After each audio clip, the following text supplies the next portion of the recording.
नमस्कार दोस्तों एवं डियर स्टूडेंट। आज के वीडियो में हम यह समझने का प्रयास करेंगे कि एक बेहतर शॉर्ट नोट्स कैसे बने।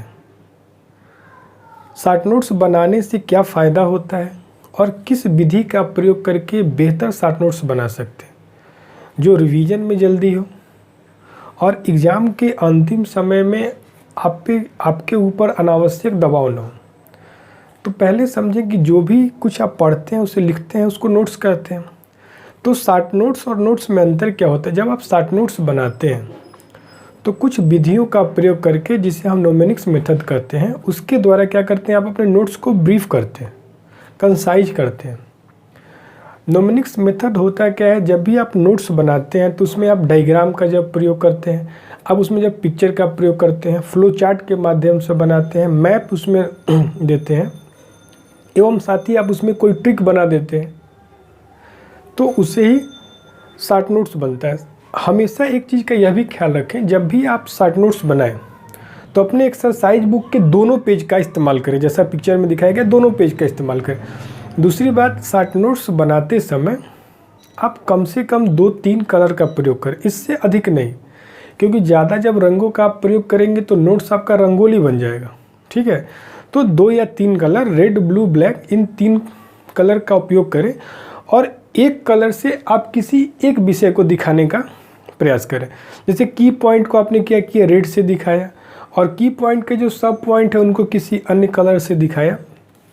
दूसरी चीज़, जब आप शॉर्ट नोट्स बनाते हैं तो किसी एक टॉपिक का बना सकते हैं या किसी एक कॉमन बिंदु से संबंधित कई चीज़ों का आप शॉर्ट नोट्स बना सकते हैं। तो यहाँ इस वीडियो में हम समझेंगे किसी एक कॉमन पॉइंट से कैसे कई टॉपिक को हम एक साथ तैयार कर सकते हैं। ठीक है, तो आइए समझते हैं। तो जैसा देख रहे हैं, एक कॉमन पॉइंट क्या है, 24 अप्रैल। तो इस 24 अप्रैल के दिन जो जो महत्वपूर्ण घटना हुई है उसे हम कैसे शॉर्ट नोट्स में बनाएंगे या समझें। तो जैसा हम सभी जानते हैं, 24 अप्रैल के दिन हम पंचायती राज दिवस मनाते हैं। और पंचायती राज दिवस हम किस वर्ष से मनाते हैं? तो 2010 से पंचायती राज दिवस मनाना शुरू किया गया। अब संक्षेप में अगर इसको समझने का प्रयास करें, जिससे आपके मैक्सिमम सवाल एग्जाम के क्या होंगे, सॉल्व हो जाएंगे। तो ये देखते हैं। तो पंचायती राज दिवस की शुरुआत जो हुई 2010 से हुई। अब अगर इसके इतिहास को अगर संक्षेप में देखें तो हम यहाँ पाते हैं कि लॉर्ड रिपन द्वारा सबसे पहले 1882 में ग्राम पंचायत के लिए कानून बनाया गया था। इसी कारण लॉर्ड रिपन को क्या कहते हैं, स्थानीय स्वशासन के जन्मदाता। आज़ाद भारत के संविधान में राज्य के नीति निर्देशक तत्वों में आर्टिकल 40 में ग्राम पंचायत का जिक्र है।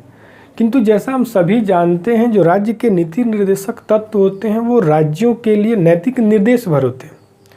राज्यों के लिए इसे लागू करना बाध्यकारी नहीं हो सकता है एवं हम लागू करवाने के लिए कोर्ट की शरण नहीं जा सकते। इसी कारण राज्यों ने इस व्यवस्था को लागू करने में संवेदनशीलता की कमी भी पाई गई। किंतु इसके बावजूद भी 2 अक्टूबर 1959 के राजस्थान के नागौर में पहली बार ग्राम स्वशासन की शुरुआत की गई, जिसका उद्घाटन प्रथम प्रधानमंत्री जवाहरलाल नेहरू ने किया। इसके कुछ ही दिनों बाद 11 अक्टूबर को आंध्र प्रदेश के महबूब नगर में भी स्थानीय स्वशासन की शुरुआत हुई। केंद्र सरकार द्वारा समय समय पर विभिन्न कमेटियों का गठन किया गया, जिन्होंने अपनी सिफारिश ग्राम स्वशासन के लिए, ग्राम पंचायत के लिए दिया। उससे अगर संक्षेप में समझें तो सबसे जो पहली कमेटी बनी थी वो थी बलवंत राय मेहता कमेटी, जो बनी थी 1957 को। इसकी मुख्य अनुशंसा यह थी कि ग्राम जो पंचायत या ग्राम स्वशासन हो वो 3 स्तर का हो। पहले स्तर पे ग्राम पंचायत, दूसरे पे ब्लॉक पंचायत और तीसरे पे जिला पंचायत। यहाँ एक चीज़ का याद रखिएगा, बलवंत राय मेहता को ही स्थानीय स्वशासन या पंचायती राज का शिल्पकार भी कहते हैं।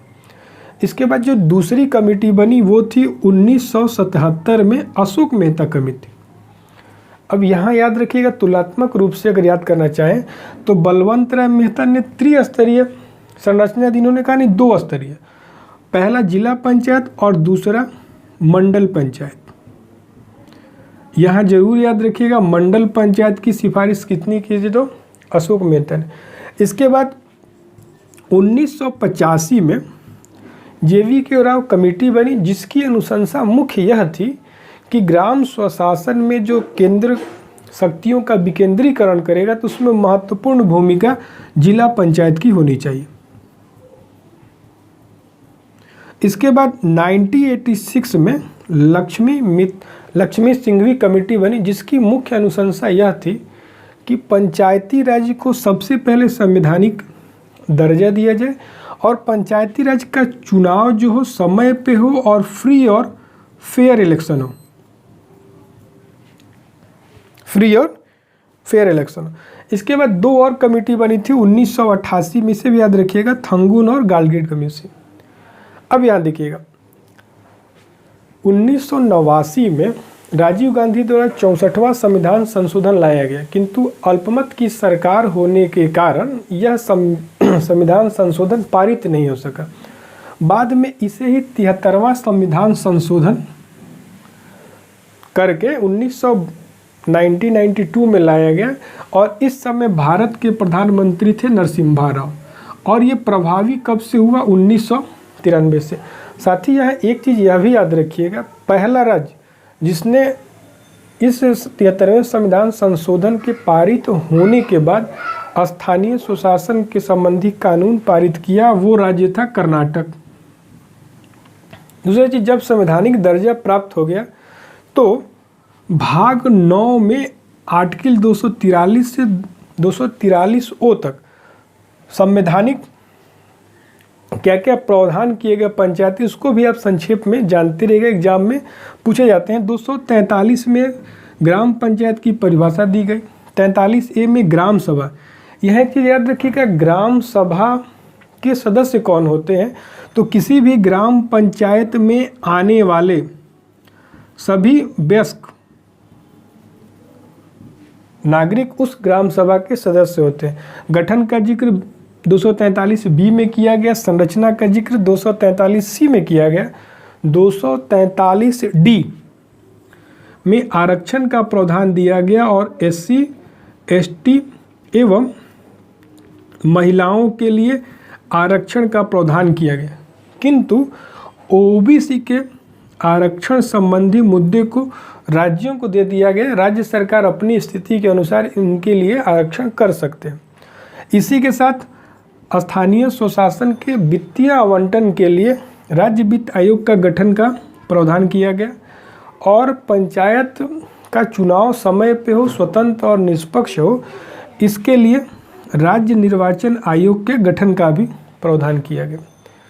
2 चीज़ें याद रखिएगा, पंचायती राज जो है वो राज्य सूची का विषय में आता है। दूसरी चीज़, पंचायत ग्राम पंचायत में उम्मीदवारों की लड़ने का जो न्यूनतम उम्र है वो 21 वर्ष।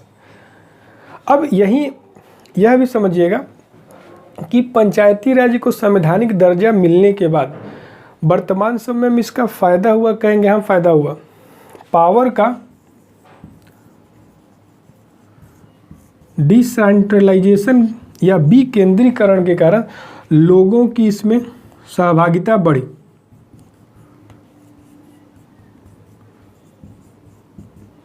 जिसके कारण क्या होगा, लोगों की सहभागिता बढ़ने के कारण सामुदायिक विकास तेजी से हुआ।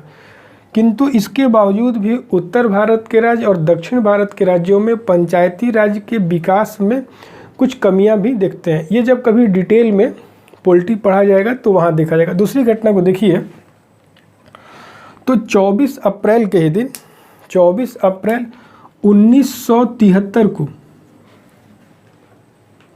अब तक की सबसे बड़ी संवैधानिक पीठ, जिसमें 13 जज थे, उन्होंने 7-6 के मत से अपना निर्णय दिया और इस मत द्वारा या इस निर्णय के द्वारा भारतीय संविधान में या लोकतंत्र में ये बड़ा मील का पत्थर है। इससे जो निष्कर्ष निकल के सामने है, जो एग्जाम में पूछा जाता है, तो समझिएगा। पहला निष्कर्ष यह आया कि प्रस्तावना जो है वो संविधान का भाग है।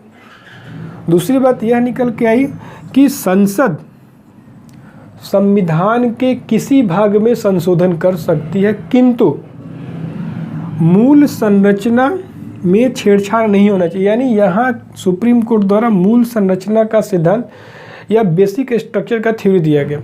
साथ ही कोर्ट ने यह कहा कि मूल संरचना है क्या और इसमें कौन कौन से विषय आएंगे, ये समय समय पे कोर्ट समय और काल और परिस्थिति के अनुसार इसका वर्णन करेगा। सबसे अंतिम चीज संविधान ने यह कहा कि प्रस्तावना को संविधान की व्याख्या के लिए पढ़ा जा सकता है। दूसरी घटना, तीसरी घटना समझिएगा, 24 अप्रैल 1973 को केशवानंद भारतीवाद का निर्णय आया। इसी के साथ 24 अप्रैल 1973 को ही लिटिल मास्टर या जिसे क्रिकेट का भगवान कहते हैं सचिन तेंदुलकर का भी जन्म हुआ था। ठीक है, तो इनसे संबंधित जितनी बातें हैं आप यहाँ लिख सकते हैं कि इनका पदार्पण पाकिस्तान के खिलाफ हुआ था, 100 सेंचुरी लगाने वाले अब तक के एकमात्र खिलाड़ी, और 200 रन इन्होंने साउथ अफ्रीका के खिलाफ बनाया था। अन्य जितने भी आपको डाटा लगे जो एग्जाम में पूछे जाते हैं या पूछे गए उनको आप एक बार यहाँ लिख सकते हैं। साथ ही याद रखिएगा कि सचिन तेंदुलकर को भारत रत्न पुरस्कार से भी सम्मानित किया गया एवं पहले क्रिकेटर हैं जिन्हें राजीव गांधी खेल रत्न पुरस्कार से भी सम्मानित किया गया। इसी के साथ 24 अप्रैल को ही छत्तीसगढ़ में पंडवानी लोक नृत्य की एक मशहूर और प्रसिद्ध कलाकार तीजन बाई का भी जन्म हुआ है, जिन्हें पद्मश्री एवं पद्म विभूषण सम्मान से सम्मानित किया। यहाँ ये याद रखिएगा इन्हें 2019 में पद्म विभूषण पुरस्कार से सम्मानित किया गया।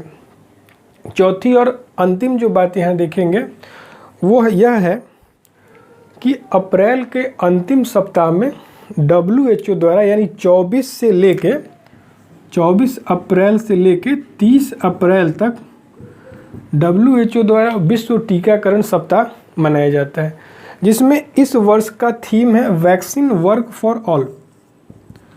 अगर यहीं जो एग्जाम में कुछ भारतीय टीका के अभियानों से जो सवाल पूछे जाते हैं उनको भी शॉर्ट नोट्स में आप यहाँ इंक्लूड कर सकते हैं। जैसे भारत सरकार द्वारा राष्ट्रीय टीकाकरण नीति की शुरुआत 1978 में की गई, जबकि सार्वजनिक टीकाकरण अभियान 1985 में शुरू किया गया। वर्तमान सरकार द्वारा 2014 में इंद्रधनुष मिशन शुरू किया गया था, जबकि इंद्रधनुष मिशन को ही सघन इंद्रधनुष मिशन के रूप में 2017 से शुरू किया गया। अब यहाँ याद रखिएगा आप अपने नोट्स को और बढ़ा सकते हैं। कैसे? उदाहरण के रूप में हमने यह देखा कि विश्व टीकाकरण सप्ताह WHO के द्वारा मनाया जाता है, तो यहाँ आप क्या कर सकते हैं, WHO को भी जोड़ सकते हैं। और यहाँ क्या कर सकते हैं, WHO का हेडक्वार्टर कहाँ है, गठन कब हुआ है और इसके अभी डायरेक्टर जनरल कौन है, और साथ ही 2020 का WHO का थीम क्या है। अगर इसे आप जानते हैं तो जोड़ लीजिएगा, और नहीं तो क्या करेंगे, पीछे के आप करंट अफेयर्स के वीडियो में जाके देखेंगे तो वहाँ WHO से संबंधित एक वीडियो है, उसे आप देख के इसे आप पूरा कर लें। ये शॉर्ट नोट्स बनाने का एक तरीका होता है। अगले वीडियो में हम फिर देखेंगे कि शॉर्ट नोट्स किसी एक टॉपिक पे कैसे बनाएंगे। ठीक है, अब आइए पीछे के जो वीडियो हैं उससे संबंधित कुछ सवाल को मैं यहाँ लिख देता हूँ, और मैं आशा करूँगा कि उसका जवाब आप कमेंट सेक्शन में ज़रूर देंगे। तो आइए सवाल देख लेते हैं। तो पहला सवाल यह है कि बाबा साहेब की ऑटोबायोग्राफी का नाम क्या है। दूसरा सवाल यह है कि सांता बारबरा जो बंदरगाह है USA के किस कोस्ट पे, वेस्ट कोस्ट पे या ईस्ट कोस्ट पे। तीसरा जो आपका सवाल यह है कि फादर ऑफ अर्थ डे किसे कहते हैं। और चौथा सवाल यह है फोर्ब्स के 2020 के सूची में मुकेश अंबानी को कौन सा स्थान दिया गया। चारों सवाल को फिर एक बार सुन लें। बाबा साहेब की ऑटोबायोग्राफी का क्या नाम है, सांता बारबरा जो बंदरगाह है USA के किस तट पे, पश्चिमी तट पे या पूर्वी तट पे। फादर ऑफ अर्थ डे किसे कहते हैं। और अंतिम सवाल फोर्ब्स के 2020 के लिस्ट में अरबपतियों की सूची में मुकेश अंबानी को कौन सा स्थान मिला है। इसी के साथ इस वीडियो को यहीं समाप्त करते हैं। जय हिंद, जय भारत।